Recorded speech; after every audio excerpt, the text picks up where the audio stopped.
dhammaan dadka ku nool magaalada Baraawe waxay u dareereen goobaha codbixinta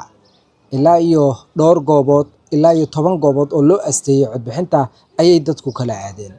dabcan doorashada qof iyo codka ahayd ayaa maanta si rasmi ah uga bilaabatay degmada tan ee Baraawe. waxaan booqan doonaa goobaha ay ka socoto codbixinta.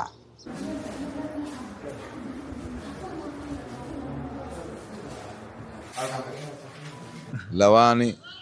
كان أدبهنيين وتمراني يسنو فرصة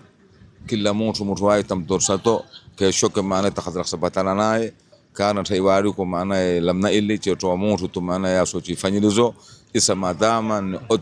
يخف يسنو فرصة نزي اعتكار النازو كل موت ونالله محلا نكون مصلحة إن شاء الله وتعالى لكن أنقلاني ما لان نقصو سبتينو بني موت معنا وتخذروك الشكل شينشو نو كرتي كيشوك تخذروك شكل سبني موت واني رنم تامبورا أما موت كيشوك شكل شينشو تدرتاني فكراني ما لان نقصو أتينو أنقلاني إن شاء الله.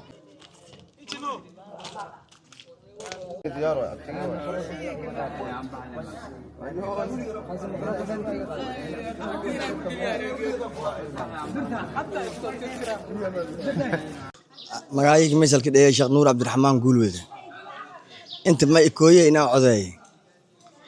macnaa magaalada dhanba macnaa maanta xamaasad kuma wad agar ay tanaysan wala iskii sheegay ma taas kasta waa gartay bal ka waran farxadaada ku aadan doorashada qof iyo cod inay Baraawe ka qabsoonto waxa soo koobi karmaa farxadeeda ما هدي أم فيري ما أذكي معنا وما أقدر مقتدني كوريت دورش قف عضل داي معنا حدني كوريتون ما أقدر لكن فرح سنة لا كل هذا شعب أنا ممكن فرح سنة ويا ولا عد كذا ما ديبت مس هذا ديبت حد يجينا ديبت ويا ما قاعد أكون بلاو مكورة قادر أبو بكر محمد شاه وها أصابه هاي دورشة إن أتكي قف عنسيه كل واقع إن شاء الله هي كم مكون فرح سنة ما أنت والله أديات كل دتك والله قوا وحيد دتك قوانا لقوا كل إن شاء الله. magacay waa Axmed Aweys Cumar sababta uu imaado waxay tahay saaki ina codkayga ku cilbaxo haye waayahay marka doorasho qof iyo cod ayaad saaki u soo kala haday waxaad ka soo tagtay shaqooyinkaagii aad lahayd reerkaaga ka soo dhaxbaxday bal rajadaad iyo dareenkaagu waa sidee rajadeedu aad iyo aad ay u fiican tahay wax badan waxa arki jirnay waa masuula la keenay iyo masuul hebel garbka lagu wataay laakiin saaki way ka duwan tahay waxay ugu duwan tahay saaki shacabka ayaga ku xiran tahay in ay masuulkooda ay doortaan qof walba codkiisa ku cilbaxa saaki haye marka waxa leedahay codka lagu cilbax saaki ha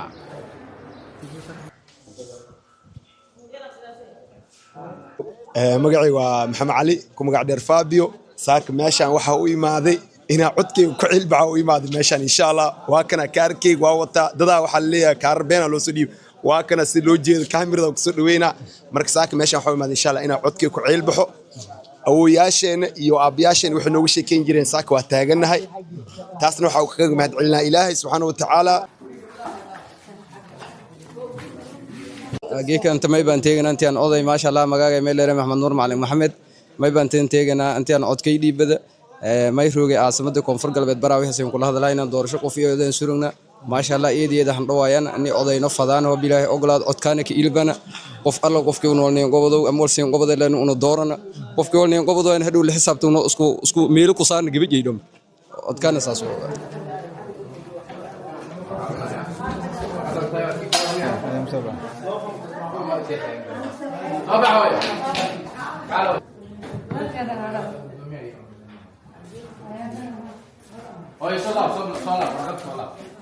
chinaqtira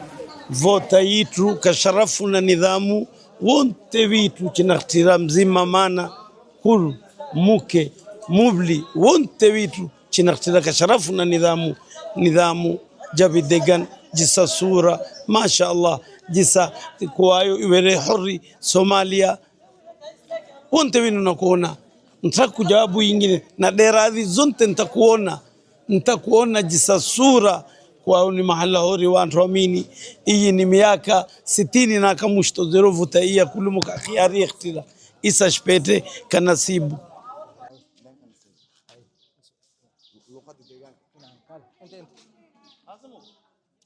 lelo chiko كركا دورشة تشيكو إنك إن النظام ما شاء الله وان روت ونحتاج كركا كورة ناس يشتيله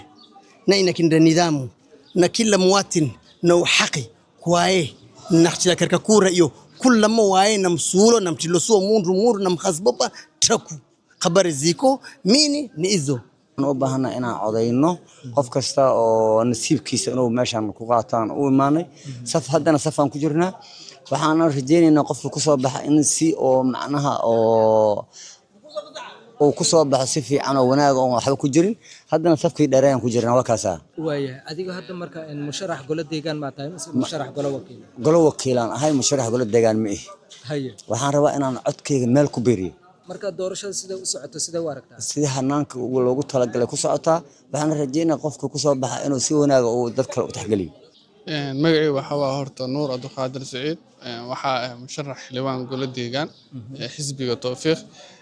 halkan soo jeedaan waxa ka socoto codeynaa ka socoto saaka loo direero guud ahaan degmooyinka koonfur galbeed waxa halkan u joogo waxa way kormeera ah oo sida habsami socodka doorashada wuxuu socdaan oo xisbi wakiil ah u jooga halkan waayahay bal dareenkaaga ku aadan in doorasho qof iyo cod aad maanta ka qayb qaadanaysid oo aad haddana sii tahay musharax golo deegaan bal ka waran walaa horta dareenkaas waxa waaye mid oo aan qiyaasi karin sababtoo ah anaga dhalinyarada maba arkinba qof oo musharax ah ama dad bulshada codeynaya waxa arki jirnay kaliya waxay ahayd mid oo oday dhaqameed inuu keenayo oo qofkaan leeyahay odaygana watay halaqad oo aan fursad loo siinaynin dhalinyarada inay tartamaan haddii ay rabtidna in bulshadaada wax u qabato ay qasabtaa odayga inuu ku wato marka tan waxay noqonaysaa marka fursad badan oo dhalinyarada fursad u noqdeen oo si u tartamaan bulshada wax u qabtaan waayahay marka ma wax mugdi ah ku jira isleedahay doorashadan qof iyo codka walaa hadda arko aad joogo wax mugdi ah kuma jiro si wanaagsan habsami socota insha Allah horta magacaygu waa Abwaan Cabdinasiib Cabdullaahi runtii meesha waxaan u taaganahay xaqiijinta amniga inaan bulshada isu ekaysiino oo wax in lagu haayo dhibaato in lagu haayo iyo inaan lagu hayninna inaan kala ogaanaan maaragtay aan cimiladan u sameeyay runtii waxaad ogtihiin ciidamada ammaanka 12 xalay u dhafreeyay badqabka bulshada haddana waxay u taagan yihiin anagu runtii aniga iyo wixii ugu da'aba iyo kuwa iga waaweynba ma aysan ah doorasho qof iyo coda waa markii ugu horeysay anagu marka maadaama aanan ururada aanan maaragtay aan u dhaxayno oo aan ammaankooda sugayno waxaan ugu talagalnay marka bulshada inaan badqabkooda ogaano in dib lagu haayo in jidadka ay marayeen anaga soo marnay aniga iyo dad ilamida jidadka ay marayeen soo maray micnaha si ay u ogaadaan badqabka bulshada si ay u ogaadaan marka waxaan aragnay in ciidanka soo dhaweynayaan inay ixtiraamayaan inay leeyihiin bahalkii la yiraahdo halkan hal maro inay si tartiib dadka ay ko xora ay u codeynayaan marka waxaan leeyahay qaali weeye qarannimo haddaan qalad la sheegayni luqadda deegaanka maanta taariikhdu waa bishii shanaad waa 10ka bishii shanaad 2026 maanta waxaan ku sugannahay degmada Bara waxaa maanta ka socda doorasho qof iyo coda waxa weeye doorashadaas waa doorasho dadka bulshada ku nool degmada Baraawe ay u baahnayeen ayadoo xor ah xalaal ah oo dhib ka jirin oo buuq lahayn oo degan oo sidii loogu talagalay Baraawe maanta ka socota doorashada qof iyo codka waa la codeynayaa bulshadii reer Baraawe maanta aad bay u codeynayaan waana faraxsan haddaan ka gudbo abniga degmada Baraawe waa abni Baraawe si sugan oo amnigeedu sugan yahay oo dadka bulshada Baraawe ay maanta wax baqitaan iyo wax shakiya aysan oo amni daraa aysan ku jirin dadweynaha ku nool degmada Baraawe ay maanta u codeynayaan una socdaan codeyntuna u socotaa waxaan marka u mahad celinayaa ciidamada amniga oo kalifay in amni la isku halay karo oo gudaha iyo banaankaba ah inay maanta ay amni gacanta ku hayaan oo 15 kiiloomitir 20 kiiloomitir ciidanku ay jiraan oo amniga ka sugayaan maanta guduhuna awalba seef u ahay horow seef u ahaa oo nabadgelyada Baraawe waa mid soo jiraay ah oo ciidamada ay horay amni uga dhigeen gudoomiye bal ka waran dareenkaaga dareenkayga aad buu maartay farxad iyo reerana dareemaya inaan saak socday karkii waxaad u jeedaa inuu baqan yahay waddo la wal soo jibiyay waa laga soo garafay waa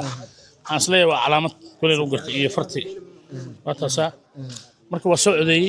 bulshada Baraawe insha Allah taala saad u jeedid falkay ku jirta goobaha dhan waa laga wada codeynaya marka aad iyo aad uma santiin idinkana radio Baraawe ahaan oo Baraawe in badan aad u soo shaqeysan maantana aad halkan aad joogtaan